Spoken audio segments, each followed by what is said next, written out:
اگر مرشد وفات پا جائے تو آپ کسی بھی کامل مرشد کے طالب ہو سکتے ہیں، اور اگر آپ کے مرشد نے رہنمائی نہیں کی ساری زندگی آپ کی، آپ پھر اس کی بیعت کو بھی توڑ سکتے ہیں اور کسی کامل مرشد کے بیعت ہو سکتے ہیں، یہ بھی یاد رکھیں۔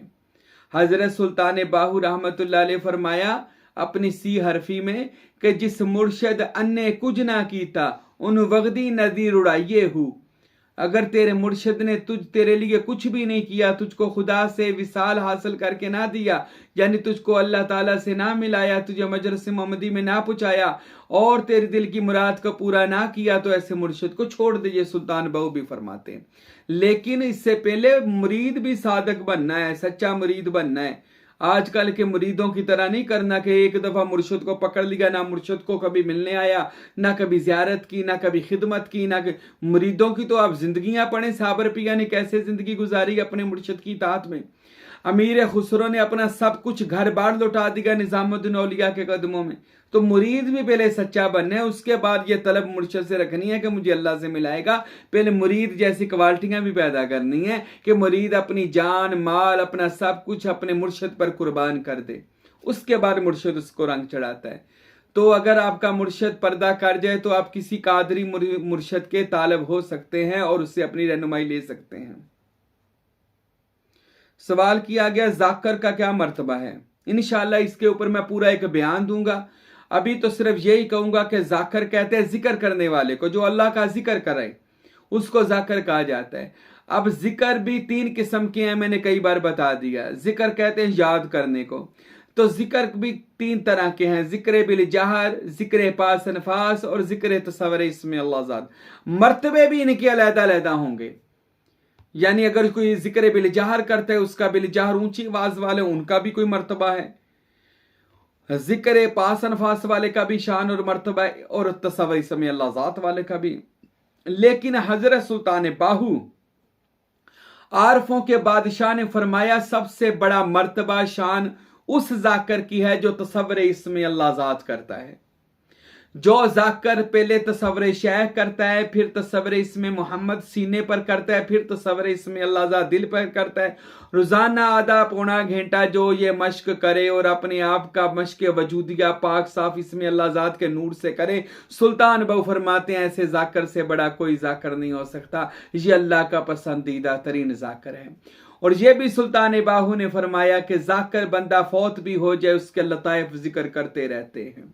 وہ بندہ سویا بھی ہو ذکر میں رہتا ہے، وہ جاگتا بھی ہو ذکر میں رہتا ہے، جس کا باطن ذاکر بن جائے، وہ مر بھی جائے اس کا باطن یعنی قلب ذکر کرتا ہے، روح ذکر کرتی ہے، اس کا ذکر کبھی بند نہیں ہوتا، زبان بند بھی ہو جائے لیکن لطیفہ نفس لطیفہ قلب لطیفہ روح بندے کا ذکر کرتی رہتی، اس کا ذکر کبھی بند نہیں ہوتا۔ تو ذاکر کا مرتبہ بڑا بلند ہے، پر تصور اسم اللہ ذات کرنے والے کا تو کیا بات ہے۔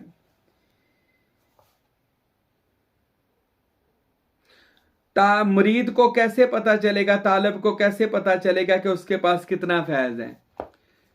کسی نے سوال کیا کہ مجھے کیسے پتا چلے گا میرے پاس مرشد کا کتنا فیض ہے، اسم اللہ ذات کا اندر کتنا فیض ہے؟ تو اس کو ایسے ہی پتا چلے گا کہ اپنے اندر جھاتی مار کے دیکھے، نگاہ کر کے دیکھے میرے اندر میرے مرشد کی محبت کتنی ہے۔ جتنی اس کے دل میں مرشد کی محبت ہوگی اتنا اس کے اندر فیض ہوگا۔ یہ بات 101 ولی نے لکھ دی ہے اپنی کتابوں میں، جس کو جتنی محبت ملی شیخ کی اتنا فیض ملا ہے، جس کو جتنی محبت حضرت عیسیٰ نے بھی بائبل میں فرمایا جس کو جتنی محبت ملی اس کے اتنے گناہ معاف ہوئے۔ یہ رسول خدا محمد مصطفیٰ صلی اللہ علیہ وسلم نے بھی فرمایا کہ جس نے اللہ سے جتنی محبت کی وہ اللہ کا اتنا محبوب بندہ بنا۔ یہ نبی پاک نے بھی ارشاد فرمایا جو مجھ پر محبت سے درود پڑے گا، یعنی درود بھی محبت کو کہا جاتا ہے، یعنی محبت ہو تو آپ درود پڑھیں گے، حضور پاک فرماتے اتنا میرا قرب خاص اس کو نصیب ہوگا، دنیا میں بھی اور جنت میں بھی۔ اور یہ یاد رکھیں کہ اپنے اندر جھاتی مار لیا کریں، جو کہتے ہیں کہ پتہ نہیں میرے پاس فیض ہے یا نہیں ہے، میرے پاس مرشد کا اسم اللہ کا اندر کچھ میرے ہے یا نہیں ہے،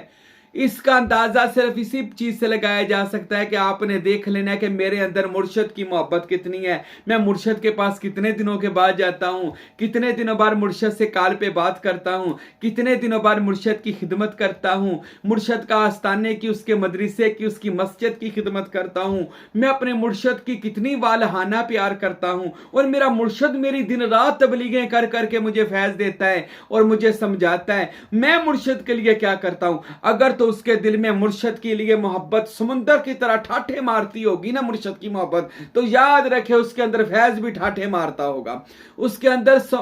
علم کا، فیض کا، روحانیت کا سمندر اس کے اندر ٹھاٹھے مارتا ہوگا، جس کے اندر مرشد کی محبت ہوگی، اور وہ اپنے شیخ سے اتنی محبت کرے گا کہ اپنی جان مال ہر شے اپنے یار پر قربان کرے گا۔ یہ شرط ہے آپ کی، آپ کو کیسے پتا چلے گا کہ آپ کے اندر مرشد کی محبت کتنی ہے۔ اللہ تعالی ہم سب کو اولیاء اللہ کی محبت عطا فرمائے اور اولیاء اللہ کے نقش قدم پر چلنے کی توفیق عطا فرمائے۔ وما علینا الا البلاغ المبین۔